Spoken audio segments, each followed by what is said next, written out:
उसका खामियाजा इन दोनों को भुगतना होगा। और बड़ी मार्जिन से अली अशरफ फातमी और सुमन महासेठ चुनाव जीतेंगे। लोगों को प्रतिनिधि चाहिए, काम वाला आदमी चाहिए, न के नाम की बुनियाद पर हाँ मोदी जी कह दिया इसलिए वोट दिया। कब तक ये ठगी, कब तक चलेगी ये छल, कब तक चलेगा जुमले की सरकार, कब तक झूठ बोलने वालों की सरकार, कब तक वादा खिलाफी करने वाले की सरकार, कब तक नफरत फैलाने वालों की सरकार, कब तक। राहुल गांधी का कंसेप्ट पूरे देश में चल रहा है और उस कंसेप्ट पर इंडिया गठबंधन सरकार बनेगी। और जो फासिस्टवादी लोग हैं, जिन लोगों ने जुल्म किया है, ईडी का गलत इस्तेमाल किया है, हाईकोर्ट का गलत, वो सारे लोग जेल में जाएंगे। आप बिहार में महागठबंधन, इंडिया महागठबंधन तो कितनी सीट मिलने जा रही है? 2 या 4 या 5? देखिए सवाल ये उठता है 2, 4, 5 की नहीं है, अभी 4 पर चुनाव हो गया और तमाम मीडिया ने बता दिया है कि आरजेडी की 4 गलत है भाई। अरे गलत कैसे हो सकता है?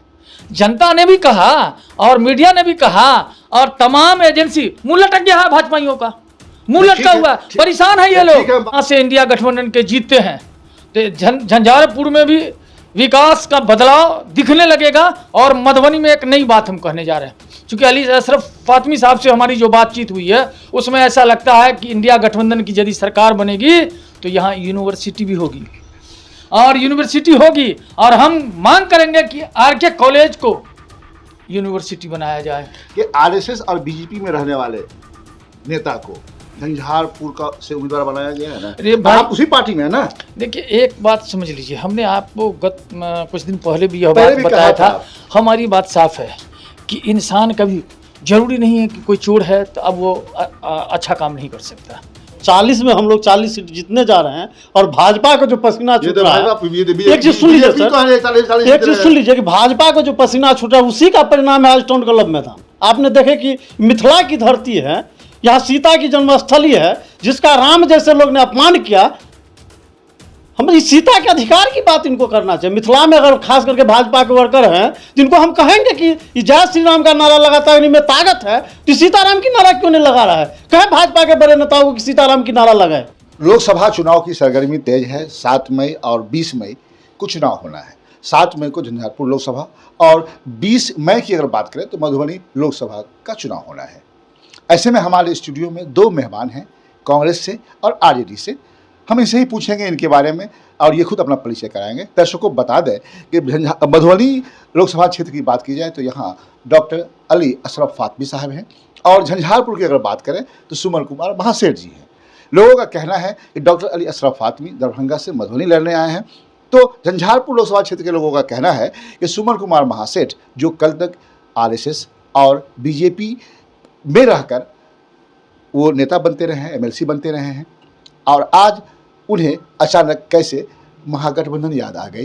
इसका मतलब साफ है कि वीआईपी जिस पार्टी ने इन्हें टिकट दिया है कुछ न कुछ खेला बेला है, ऐसा लोगों का कहना है। हम जानते हैं लोगों से। सर स्वागत है आपका, पहले अपना परिचय दें। बहुत बहुत शुक्रिया हिंदुस्तानी मीडिया का। तो मेरा नाम अमानुल्लाह खान हुआ, मैं मधुबनी शहर में डिप्टी मेयर की हैसियत रखता हूँ और इस वक्त प्रदेश का कांग्रेस पार्टी का प्रतिनिधि हूँ।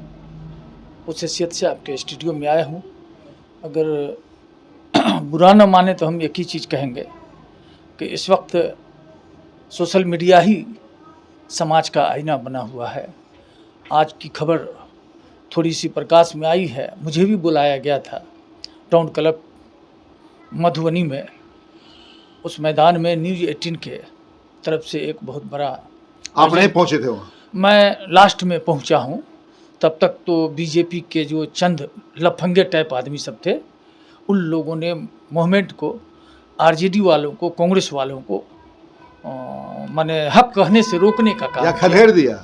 खदेड़ने की कैपेसिटी उनमें नहीं है, वो नहीं खदेड़ पाएंगे क्योंकि कांग्रेस जी जमीनी स्तर की पार्टी है। खान साहब देखिए, मैं और बात सामाजिक न्याय जिसको कहते हैं, सबका साथ सबका विकास लेके चलने वाली पार्टी है। वहाँ रूढ़िवादी माइंड के लोग, अब तो मोहब्बत की दुकान खोलने वाले हैं। खान साहब आप मेरे सीधा जवाब दीजिए मुझे। आप, मैंने कुछ बात कहा है, बोलिए। मेरा कहना यह है कि आरएसएस और बीजेपी में रहने वाले नेता को झंझारपुर का से उम्मीदवार बनाया गया है ना? अरे भाई आप उसी पार्टी में है ना? देखिए एक बात समझ लीजिए, हमने आपको कुछ दिन पहले भी यह बात बताया था। हमारी बात साफ है कि इंसान कभी जरूरी नहीं है कि कोई चोर है तो अब वो अच्छा काम नहीं कर सकता। कोई बुरा आदमी है तो वो भला नहीं हो सकता, और कोई भला है तो वो बुरा नहीं हो सकता। गलतियां किसी से भी हो सकती है, वो एक अलग मुद्दा है। उस वक्त उनके दिमाग में यही चल रहा होगा कि हम यही, हमारे लिए यही पार्टी बेहतर है, यही संघ बेहतर है। लेकिन आज जो परिस्थिति देश की हो गई है, जिस तरह से नफरत का बाजार गर्म है, जिस तरह से सियासत में धर्म का प्रवेश है, तो जब राजा धर्म की बुनियाद पर सियासत करता हो, विकास की बुनियाद पर सियासत नहीं करता हो, तो वो देश को किसी भी तरह से मजबूती नहीं दे सकता। अब इंडिया अलायंस, इंडिया गठबंधन जो बना, वो लोगों तक अपना पैगाम दिया है, लोगों को कहा है कि आज 80 करोड़ लोगों को अनाज की बात मुफ्त में की जा रही है। इसका मतलब 80 करोड़ या 75 करोड़ लोग गरीबी रेखा के नीचे है। हमारे आदरणीय आइडियल राहुल गांधी, उन्होंने ऐलान कर दिया कि 1 लाख रुपया गरीबी रेखा के नीचे रहने वाली महिलाओं को साल में हम देंगे।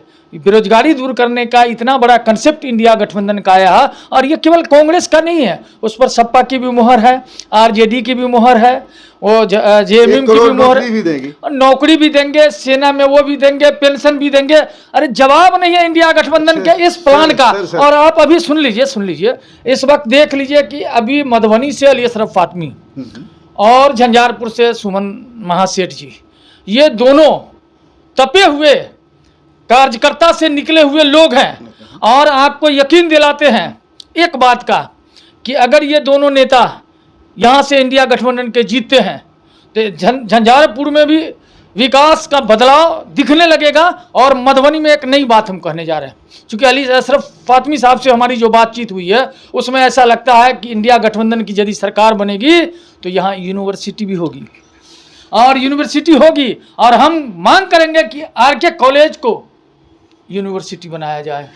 खान साहब, आप एक बात मुझे बताइए, डॉक्टर अली अशरफ फातमी, अगर आप विपक्ष से भी बात करेंगे तो उन्होंने काम किया है, अपने दौर में बहुत काम किया है उन्होंने, कोई डाउट की बात नहीं। लेकिन लग रहा है कि आज के दौर में काम वाले को तरजीह दिया जाता है, देखिए काम करने वालों को जिताया जाएगा। देखिए कभी कभी क्या है कि हवा, आप देखते हैं पूरब बहती है, पश्चिम बहती है, हर हवा का अलग अलग फंक्शन है।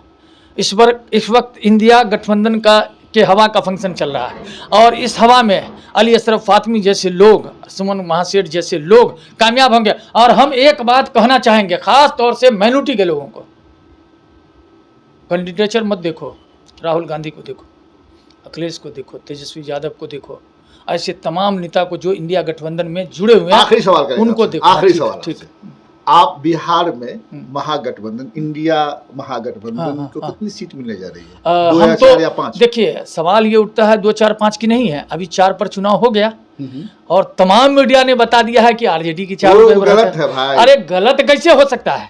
जनता ने भी कहा और मीडिया ने भी कहा, और तमाम एजेंसी, मुंह लटक गया है भाजपाइयों का, मुंह लटका हुआ, परेशान है ये लोग। ठीक है, हम बात करते हैं आप सर, क्या आपने परिचय दीजिए तो? इंद्रजीत राय, जिला प्रवक्ता, राष्ट्रीय जनता दल मधुबनी। इंद्रजीत राय आपके सहयोगी सीनियर हैं, कह रहे हैं, क्या कह रहे हैं, सुना ना अभी आपने? जी हमने सुना है, और जो कहे हैं वो 100% सही कहे हैं, और 40 में हम लोग 40 सीट जीतने जा रहे हैं, और भाजपा को जो पसीना छूट रहा है, एक चीज सुन लीजिए सर, एक चीज सुन लीजिए कि भाजपा को जो पसीना छूट रहा है उसी का परिणाम है आज टोंड क्लब मैदान। आपने देखे कि मिथिला की धरती है, यहाँ सीता की जन्मस्थली है, जिसका राम जैसे लोग ने अपमान किया।